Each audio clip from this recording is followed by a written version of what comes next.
Good evening, everybody, and welcome to this Year 6 transition event. I'm Mr. Walkden, the really proud head teacher of Ecclesfield School.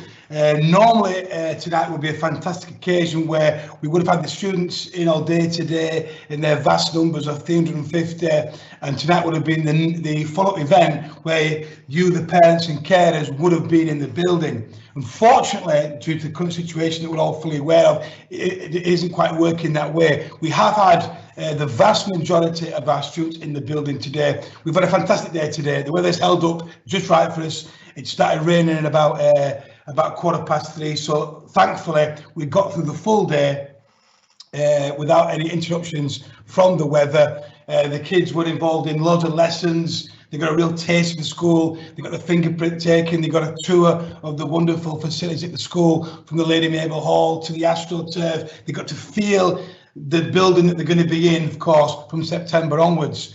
During the course of the last 2 or 3 months, I've done some live link-ups with Miss Melody, who you're going to meet later on today, and we've done some remote zooming into classrooms and spoke to the students at length about what they can expect from Ecclesfield School in September. We've also, during the course of those events, answered some of the key questions. We've also had some students last week come to school and visit and get a feel for it, but nothing beats actually being in the building, meeting the form teacher, and getting around the actual site itself, which for the students this morning was probably very, very daunting.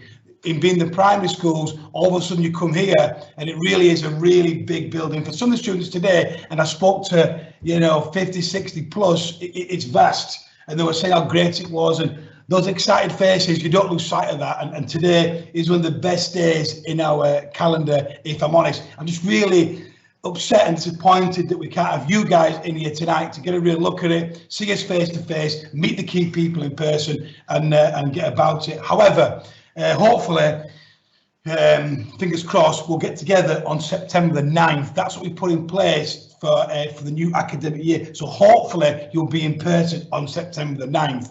The students today, they got a real feel for it as they left the school building at the end of the school day. Lots of happy people, lots of parents and carers came into the car park tonight to meet their children. Lots of smiles, lots of nerves will have been put at ease today. Of course, the transition lasts for a number of days, weeks and months, and we get into September and beyond. But today went really, really well. The staff were glowing about the students. I know they had a really good experience today, and hopefully that's the first of many, many great days at Ecclesfield School. The idea of tonight is really simple. You're going to meet key personnel that you're going to meet over the course of the next days, weeks and months. The idea of it is that we ensure that we share the information with you to make sure the transition is as smooth as possible over the course of the next few days and weeks. You can ask any question you want in the chat facility. We'll collate these together and we'll put the answers back to you on the website over the course of the next couple of days. Before we go any further, I'm going to play a video that we always do for these days. So I'm going to play the one from this year. Please get a look at this video, and it sums up what I believe this school is exactly all about. Thank you.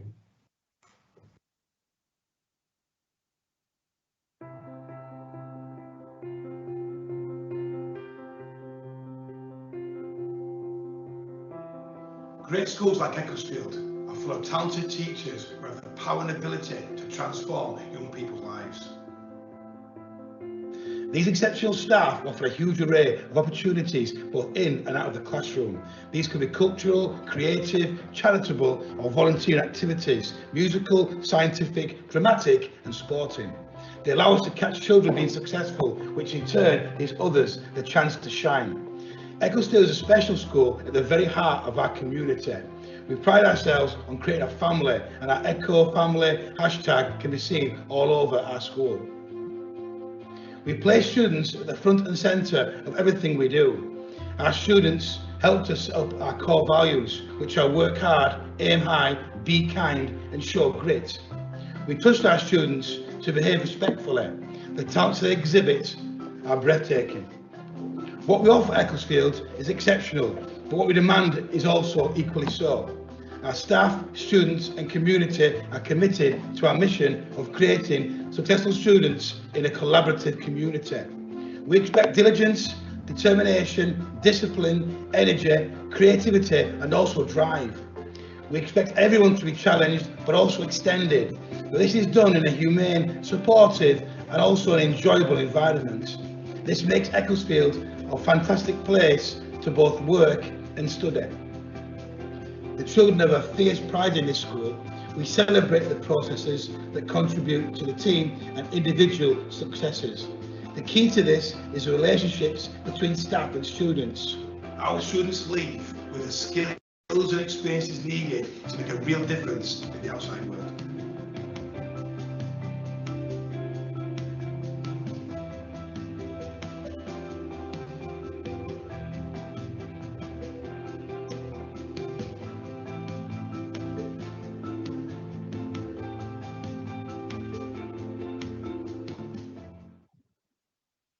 Hopefully I gave you a flavour of what this school is all about. You just seen from them clips there the amount of things that we offer as a school. And I'm thinking about today as the students have walked around the building, from seeing the climbing wall to the brand new AstroTurf, to the music rooms, to the drama studios, to the recording studio, to the 4 art rooms and the engineering rooms. There's all sorts going on here. And I spoke at length today to the students about making sure in September that they reach out to it. It's there waiting for them, but they've got to go to it. One of the things that in watching that video there made me feel a little bit emotional. The fact is, for the last 15 months, we've not been having this school at full capacity, but I'm hoping in September that we're all good to go and we get back on with all the clubs and the visits and the trips and etc. etc. So just moving on from there, I've got a couple of slides here that I want to talk about that aren't just words. The first one, if we go back, is the one on our mission. I want to make it really clear what the school is all about. The school is about all students are empowered through an access to a broad range of skills, qualifications and experiences to become independent, respectful and informed citizens who exceed their personal and academic potential. Every day we're trying to live and breathe these words. This is not just a document that's there. We've tried to make sure over the course of the years that our students and our teachers live and breathe these words. One example I want to talk about is post-16. I'm passionate about making sure, or we are passionate as staff, that when our students leave at 16 years of age, they're equipped to make a difference in the outside world. So for example, we are the biggest school in Sheffield.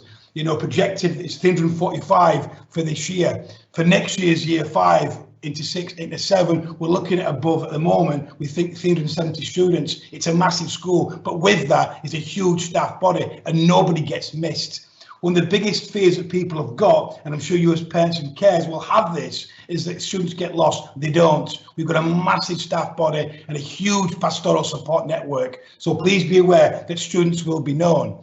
And going back to that slide there, we're passionate about making sure the curriculum is as wide as possible, so the experiences they get enable them when they leave at 16 to make that big difference either in the working world or their apprenticeship or the place at college. And that sits really, that's massive to us. I will also say that every year in Sheffield, students placed at post 16 is always the smallest number. For example, 1 to 2 every year who don't quite get the course that they want to go on. We're really proud of those stats and figures. And the next slide is our vision and our values, what it means to be a part of this school. So I'll put them there. I won't read these out, but I'll talk to these. It's about being successful. This is not an exams factory. It isn't at all. It's about us making sure that the experiences your child will get over 5 years is extensive. And that includes a wide curriculum. We don't cut any curriculum here. We leave it as open as possible, from 1 4 languages to engineering, to BTECs, to sport, to drama, to music. The curriculum is as wide as it possibly can be, and we stick to that. I also want to make it clear on there as well is that we try and make the curriculum as engaging as possible. So we think outside the box. We've adapted the curriculum over the course of the last 2 or 3 to meet the needs of our community, to meet the needs of Sheffield as a city. So for example, we've now got 240 kids doing engineering at Key Stage 4 in this school. That's a massive rise in the number going back to 2 or 3 years ago. We've had a huge investment in the rooms in the school to make sure we can offer them courses, and that's important to us because we know the need out there in Sheffield is for engineers going forward. So we're really keen to make sure that we keep live, it's relevant and up to date. I'm also going to say that extracurricular runs through this school.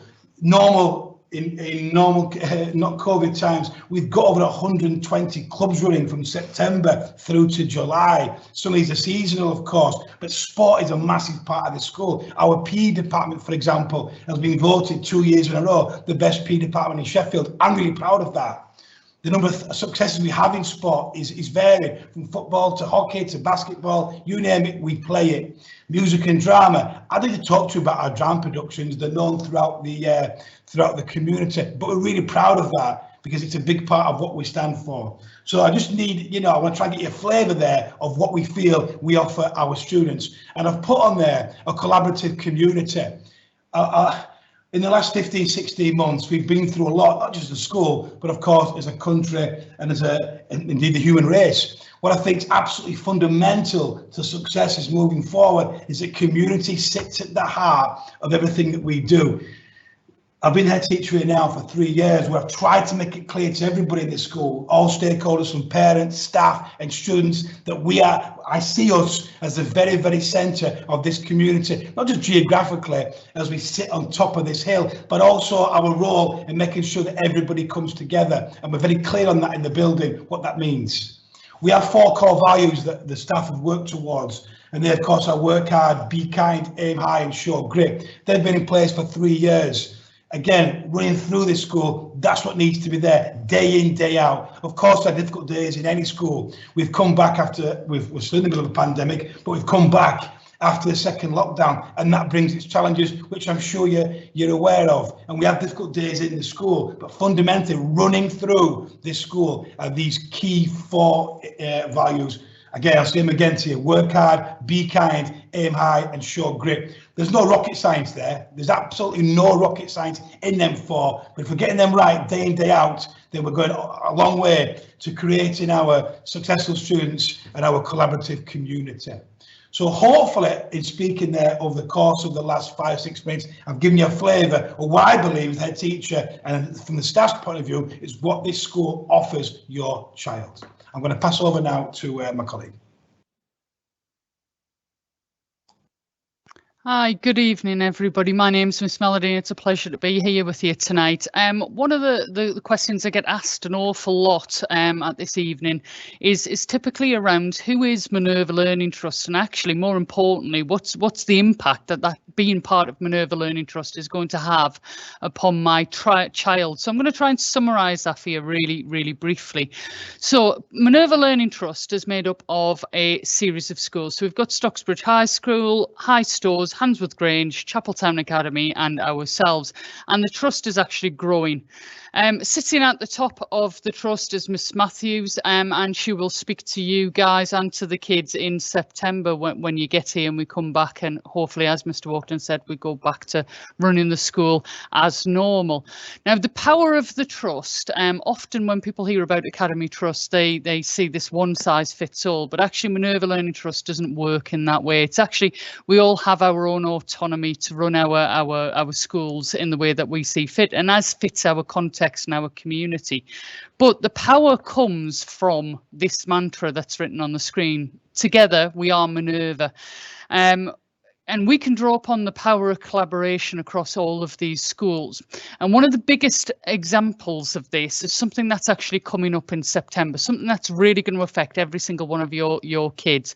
So if you just click onto the next slide for me, please. In September, we're actually going to be launching Minerva Clubs and Societies. So we've heard a lot about enrichment, about extracurricular, and we have, like Sir said, over 120 clubs that run across an academic year. But actually, what happens if your child has a real niche kind of passion for something that we don't offer here, but is offered at one of the other schools within the Minerva Learning Trust?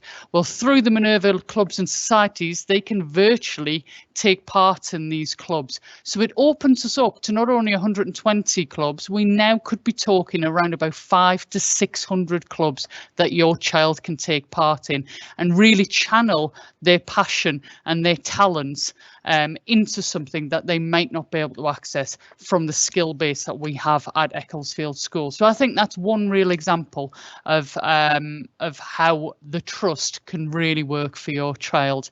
It's a really exciting time for you all, and we can't wait to welcome you into the Minerva family. I'll pass back to Mr. Walkden. Yeah, thank you, Miss Melody. I'm just going to have a couple of slides now about what you can expect from us and what we expect from the students. Just to remind you again, if any questions you've got, please put in the chat and we'll get back to you in the next couple of days. I'm sure as we go through the presentation, more and more questions will arise. Right, what can you expect from Ecclesfield School? Right.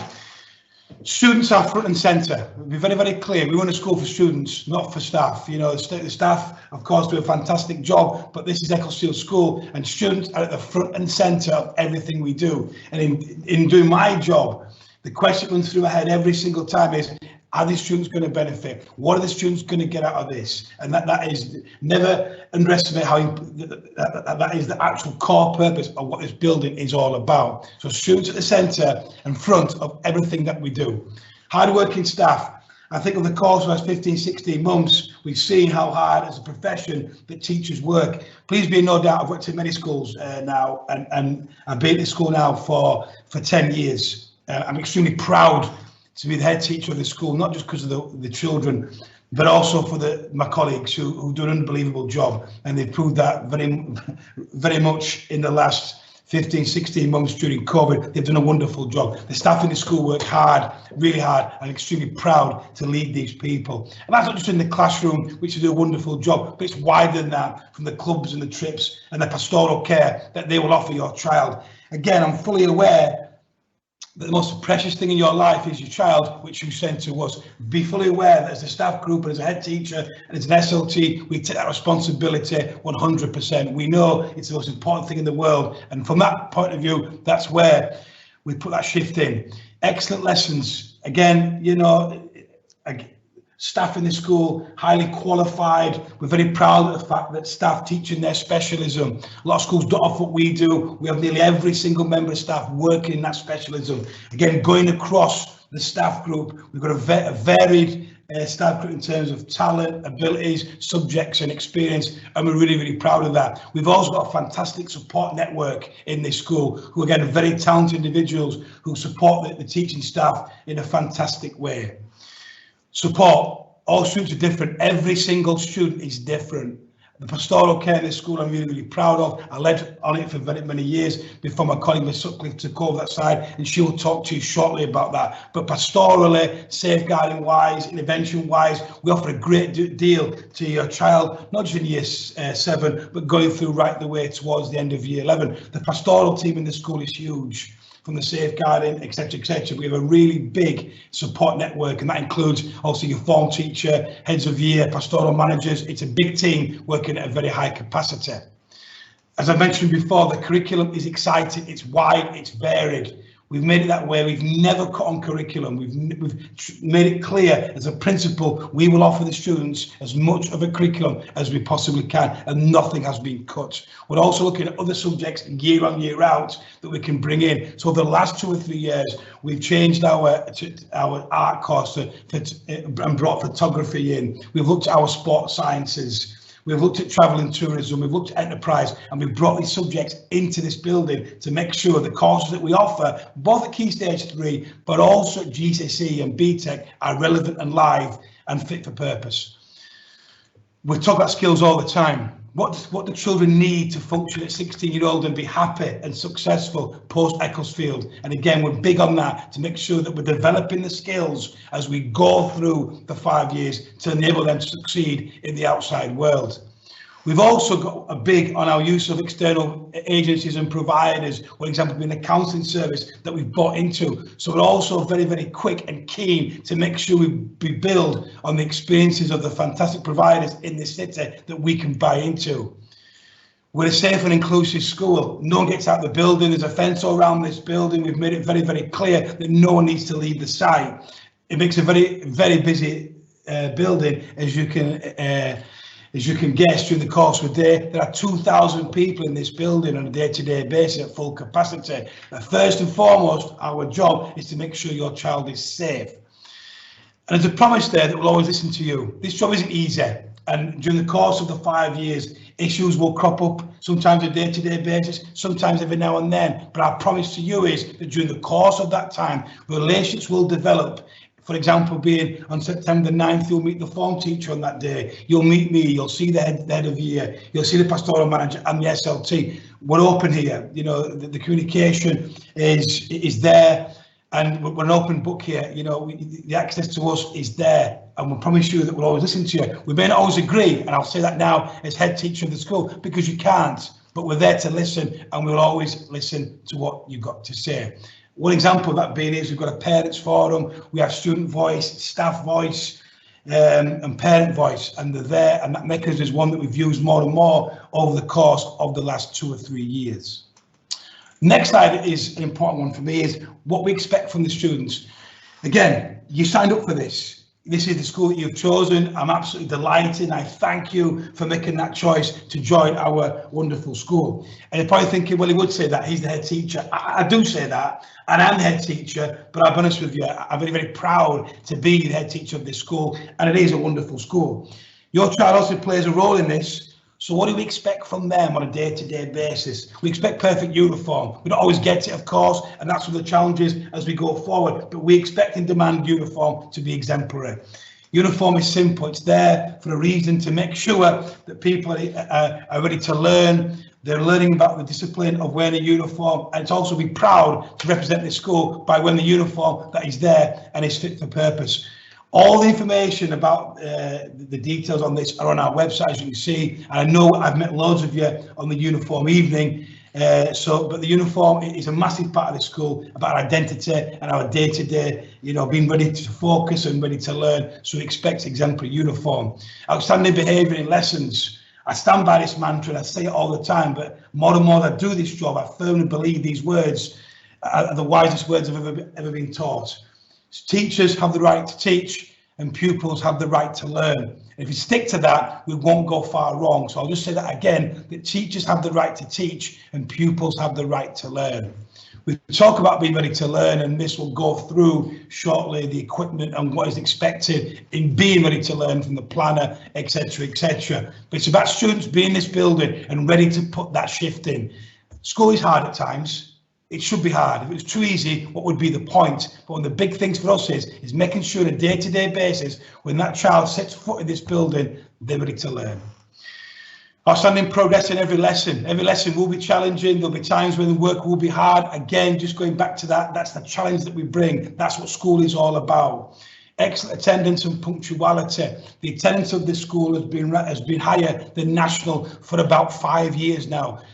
Even post-COVID, after lockdown 2, we're still well above national, and we're still well above the Sheffield average. That's not good enough for us. We still make sure we're as high as possible. But our attendance figure has risen dramatically over the course of the last 4 to 5 years. I make no excuses here. We're hot on attendance, because I know my own experience in doing this job. If your child turns up every day on time and puts a shift in, they won't go far wrong. Attendance is everything. If they're here, they will succeed, and that's a lesson and a skill for the rest of their life. Next, I'll put on there, support and respect each other. We're a team. We keep mentioning the thing called Echo Family. I don't think it's just a slogan that we use. We actually stick to that mantra, and our job as a school is to make sure that we listen, but we support and respect each other. You're giving us your child for 5 years. That's a long time, and in that time there'll be challenges. There'll be really great parts. There'll be some difficult parts possibly, but our job as a community and as a school is to make sure we support and respect each other. An example today I'll give you is our year 10s. Our year 10s have helped out today. And sometimes younger students worry about the older students, and I've made it clear that, of course, they were once your age. But we've had about 60, 70 year 10s today who've helped out younger students. They've been in the lessons, they've been there at break and lunch before school and helped them get home tonight. They've done a wonderful job, and if you speak to your child, they'll tell you about them year 10s today, and they'll say how friendly and helpful they were. I'm really proud of that, and I was really proud of them year 10s today. And I know for a fact in 4 years' time from today, in 2025, I'm going to guess your child will probably be helping out the current year 2s, who will then be the year 6s into year 7s, that continual process. We also need to communicate respectfully with all members of our community. We've still got some work to do on that. I'm very proud of how we've function in this community, but again, I still reinforce the point, it's not good enough. I still get complaints, as I have done throughout my 10 years here, and that's something we're still trying to work on to make sure that our students understand their responsibilities in our community, which is total. Respect the school environment. We have a wonderful school here. If you actually look at the building, from the building I'm sat in now, that was built in the 1920s, going around from things like Lady Mabel Hall to the climbing wall, to last year's AstroTurf that's cost the best part of £250,000 that's been put in place. The building is fantastic. The facilities are fantastic. You know, the site is huge. The football pitches, the canteen, like an airport lounge, is brilliant. What we offer is great. Again, so making sure that students respect the environment that we've got. If you speak to your child tonight, I'm sure they'll tell you that they were blown away by the size of the place, but also what's on offer. It's a great place to be on a day-to-day basis, both as a teacher, but also as a student. And the last thing I've put there is to have high aspirations. We're in this job for one simple reason, to make sure we give your child the best start in life. As a staff group and as a head teacher, we're all over this. That's the reason why on a day-to-day basis, we come to this building. It sits right in the middle of what we do. We want the students to have aspirations, to aim as high as they possibly can be. But when they walk out of these doors in 5 years' time, they know they have the skills and the attributes to get where they need to be. So I've spoke quite a bit there about what we expect and what our key values are. So hopefully you've learned a bit about what the school is all about and what me and the staff stand for at Ecclesfield School. I'm now going to pass you back to Miss Melody. Thank you.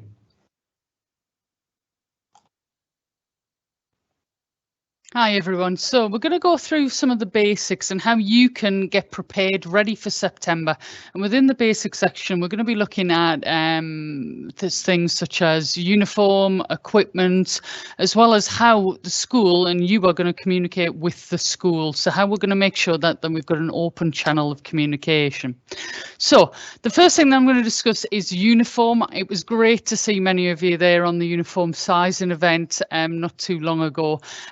And hopefully this should not be any shock to anybody sat at home watching this, but let me just go through the uniform once more. We're really proud of how smart our students are at Ecclesfield School, and I think that they really do look the business, and it sets that tone for learning. It also makes the kids feel like they're stepping up to the next level in their learning. It becomes a little bit more mature with the expectations that are put upon them. So the children do need to be wearing a school jumper or a cardigan, so they need to purchase that from our uniform provider, and I'll come on to how you can do that on the next slide in a moment. You do need to have a school tie. The ties have got different colours and they relate to the school houses. Now you will be finding out probably in around about 2 weeks' time, you'll be finding out which form and which house your child will be in. So from that point you can actually buy your school ties. You'll need a school PE t-shirt and a school PE sweatshirt.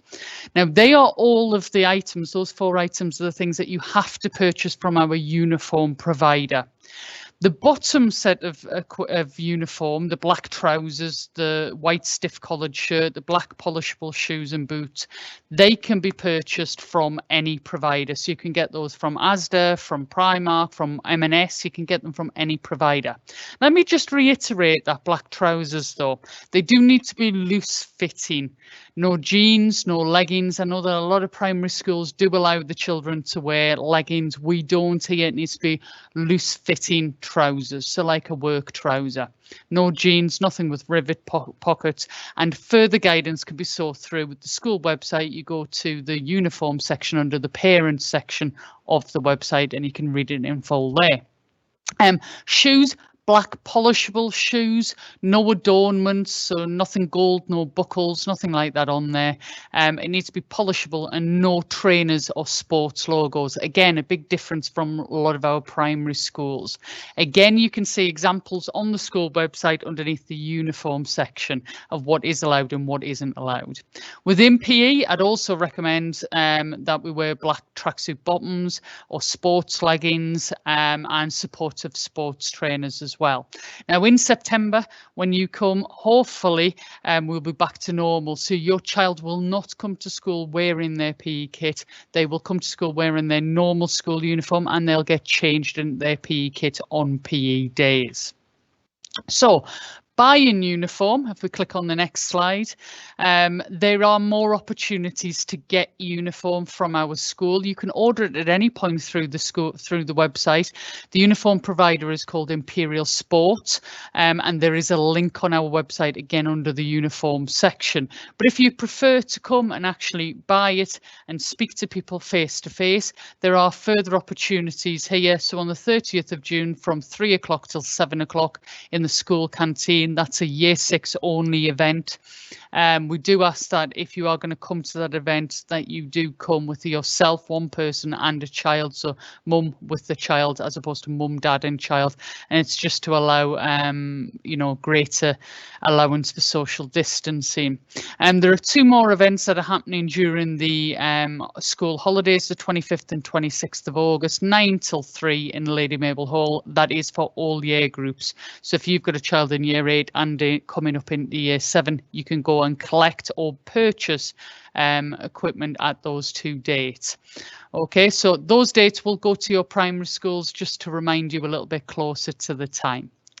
Okay, onto equipment now. So it looks a huge list, but actually there's nothing rocket science on here. The compulsory equipment this year has slightly changed. We had to make some changes last year in line with COVID restrictions, and actually they've worked really well. So what we've decided to do is to continue along that vein this year. So the compulsory equipment is a pencil case, black pens, and I always put that in plural because it's no good only having one pen. You need to have a number of pens, pencils, rulers, rubber, a purple and green pen. That's something very different from primary school. That's because purple pen we do feedback and purple pen, and green pen will be peer or self-assessment.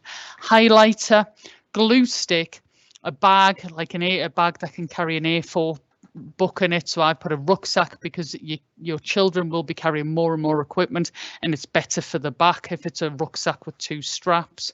Scientific calculator we advise, and a reading book. They also they can select their reading book, but as your children may have told you when they came home today, we're actually going to be giving every single one of our year 6s, year 7s next year, a book of their own, because we're going to be reading A 1,000-Year-Old Boy together in form time, and the author actually read the first chapter to them today in their transition day, which was fantastic. Every child needs to have a mini whiteboard pen, and we will supply every child in year 6 coming into year 7 with a mini whiteboard pen in September, and they'll also be provided with a school planner. Obviously they need to keep those safe. If they were to lose them, they'd need to purchase a new one. All of this equipment is available from our stationery shop, but again you can purchase it anywhere from Asda, from any supermarket or online. We also suggest the equipment in red, so that'll be the pencil sharpener, colouring pencils, and obviously a water bottle. We highly recommend drinking water, as the primary schools do as well. There are no fizzy drinks, no energy drinks, no Coke or Fanta or any of the fizzy drinks allowed on school site. Okay, so let's have a little look at how we are going to communicate with you and how you can communicate with us at secondary school. One of the biggest differences between primary and secondary is obviously no longer have you got that maybe just 1 or 2 people. If you want to actually speak to the finance team, how do you speak to the finance team? How do you get a message to the people that you need to get a message to? And this is something that at Ecclesfield School we've been trying to refine over the last couple of years, and I think we've actually got to a point where I'm really excited to say that we're at the point where in September, across that first autumn term, September and October, we are going to be launching the Sims parent app. Now this I don't think will be too much of a shock to you guys, because I know a lot of you use Dojo, you use Show My Homework, and you use Frog. So this is kind of a one-stop shop. It'll be an app that you'll be able to download. You'll have your own log on that will be sent to you, and you'll find out more about that at the Settling In event on the 9th of September. It can be web-based. but I would recommend using the app on your mobile phone, because then you'll get push notifications whenever we send anything to you. What does it do? Well, it allows you to track your child's attendance, punctuality, behaviour, merits. You can check their timetable, you can communicate with key staff in school, and you can also book onto events and see the calendar for the year. So it's a really powerful tool, and we're really excited to roll that out across September. Okay, I'm going to pass over now to Miss Sutcliffe, who's going to talk you through the expectations of student behaviour. Thank you, Miss Melody. Yeah, it's Miss Sutcliffe here. I'm one of the deputy heads at Ecclesfield School, and I lead on inclusion along with some other things. It's my great pleasure to join you this afternoon and obviously just talk you through some of the systems that I fundamentally believe are really important to making sure that we've got strong foundations for behaviour for learning. The first thing that I'm going to do is basically talk you through the reward system and essentially actually how rewards operate at school. One of the fundamental things that is really important is making sure that every student is recognised for both their participation, their effort, their achievement and their contribution at Ecclesfield School. Miss Melody works very closely alongside of me to make sure that these things actually do happen. The reward system operates quite simplistically, really. Students collect what we call merits in terms of their learning, but also in terms of their wider participation. Those merits are logged on a system called SIMS in school. Those merits then add up to basically prizes within the school or badges. So 100 merits equates to a bronze, and essentially those students will get a tutor certificate and then an equipment prize. And obviously the badges go up in scale, whereby essentially they are then invited to an end of year celebration. So if they receive 450 merits by the end of the academic year, then every year group has that celebration event and essentially they're invited to that. The culmination of that is in year 11 that students are invited to a prom. Now obviously with the pandemic and with regulations that are having to operate across the school, then those trips and visits are quite hard to run, but we are very hopeful that essentially those extracurricular trips and visits will run, so therefore students get that recognition.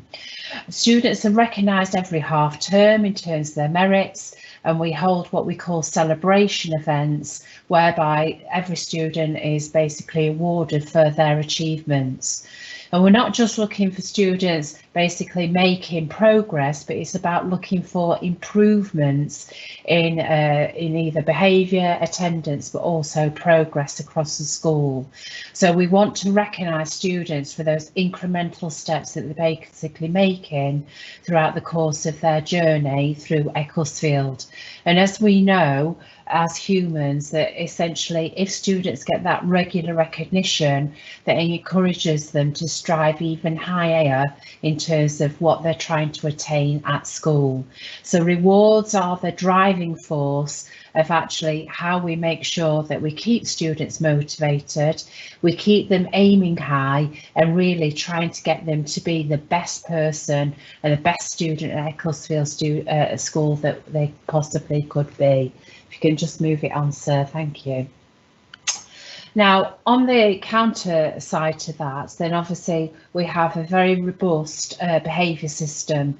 I make no apologies for this because essentially students have got one opportunity, your child has got one opportunity in school to do exceedingly well. And essentially we don't want any other student to basically stand in the way of their learning, their performance. So we operate basically a behaviour system which we call the consequence system.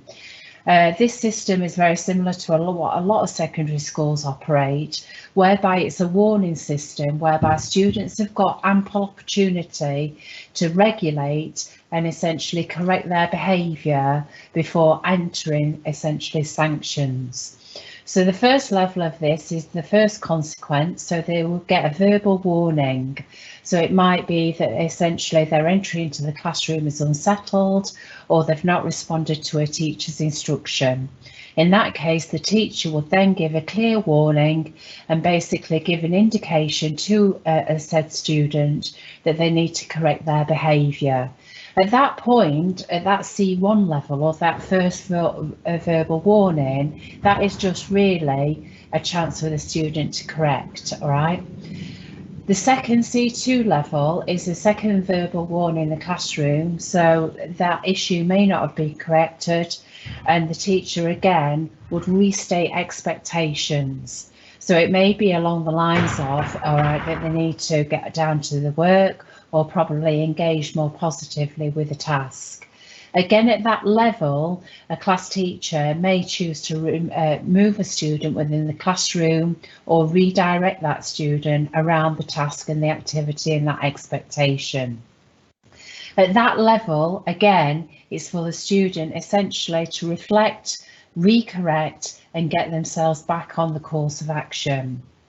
Following 2 verbal warnings, if a student has not managed to recorrect their behaviour or adjust basically their behaviour for learning, they then would be issued with what we call a consequence 3 or a C3, as it's consequently known. At that stage, the teacher may basically send a student out the classroom, and at that stage they will go into what we call a buddy classroom with another colleague close in the department or within the year group sanctuary area for them to take their work and do it in another place outside of the classroom. That's so that that student is not disrupting the learning of others in the room. At a C3 level, we operate what we call a whole school detention. So essentially, staff will set a detention, and it's a point whereby basically after school for half an hour, students are within basically that year group detention, and essentially they're reflecting upon that behaviour, and really it's about that fresh start the following day. What we don't want is sanctions hanging over basically students, and we want basically every day a new day for them to essentially get things right. The C4 is normally operated whereby students are missing for whatever reason, or essentially they've not shown up within that classroom or that learning environment. It might be for students whereby there's been significant risk to others, that essentially that C4 is a more automatic removal, making sure that that student is in a safe area of school. We do have what we call a sanctuary area or an EWR, an emergency workroom for students, whereby holistically there's been basically complete disruption to teaching and learning, or there may have been a very, very serious one-off incident. So we've got a very, very staged approach, a very clear approach to basically good behaviour for learning. I stand by that system because essentially it's what we need in classrooms for every student to essentially make progress. If you can move it on, sir, thank you. Now, what you'll find is that we'll send out what we call a homeschool agreement. Fundamentally, we need parent and carer support behind basically what we stand for as a school. We are being open and honest about that, but essentially as parents you need to know what actually you're signing up for, and therefore then we're on the same page. So that homeschool agreement will set out the basic parameters of what we expect of parents and carers. And fundamentally, essentially, we know that these things, if they are in place at home, we know that essentially students will be more successful in that learning environment. So it's about being equipped, it's about being properly dressed, it's about basically getting to school on time, it's about letting us know of any significant issues, it's about talking through your child's learning and being supportive and engaging with the planner. As a school, essentially, that's our responsibility in terms of what we will do to support them with learning and the commitment that we are giving every single student to be successful in this school. And then also we've broken that down into actually what we need from students. So it's about, again, being attending, it's about having the correct uniform, it's about making sure that they're doing their absolute best and that they are polite and respectful around the school. Nothing that is written in that homeschool agreement is rocket science. These are basic expectations